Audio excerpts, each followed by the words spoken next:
Segunda aos Coríntios, 8, 14 a 15.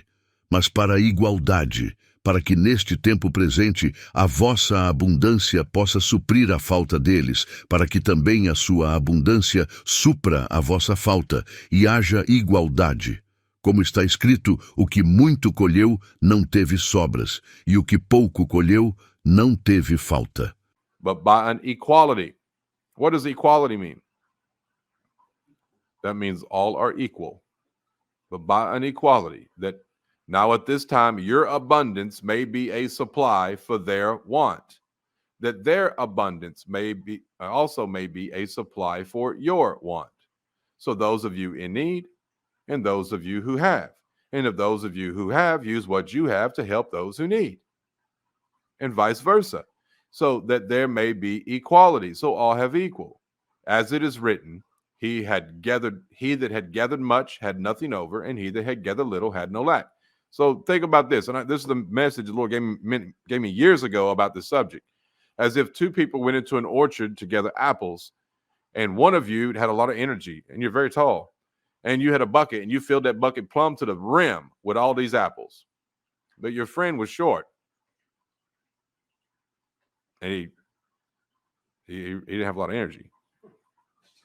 You ran around that apple orchard all over the place, filling that thing up, and you come to the end of the day, and you get this big old giant basket just filled to the brim with all these apples. And he shows up, he's got 10 apples in that little apples in that big old bucket. What do? If you love your neighbor, and especially the brethren, because they're in this apple orchard together, there was a brethren. If you love your brother, what would you do? You'd take your basket and pour half of it into his and say, look, me and you got the same amount. Come on. I got you covered. Is that true? That's a saint. That's the way your heart should be. You have to be like Christ. Listen, you've got to forsake this world and the way this world is and be about your Father's business. Be the hand of God everywhere you go. Do everything as if you were doing it to Jesus. Now let's flip that. Let's say you and Jesus were in the apple orchard. You had a big old bucket.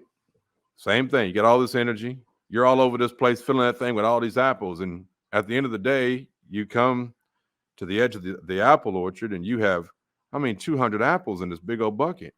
You look over at Jesus and he's smiling at you and he's got 5 apples. What do? You tell Jesus, you can't get none of mine. I had to work for that. Is that what you do? Do you start having this grieving feeling in your chest and in your heart? It says, he's wanting some of my apples. I worked all day for these apples. Is that what you do? What would you do if it was Jesus that didn't have 5 apples in that big old bucket? You take your bucket and you pour half your bucket into his bucket. And you say, Jesus, now me and you both got apples. You understand? Your whole life is this orchard. Your whole life is that bucket. And what you do with them apples is all from your heart.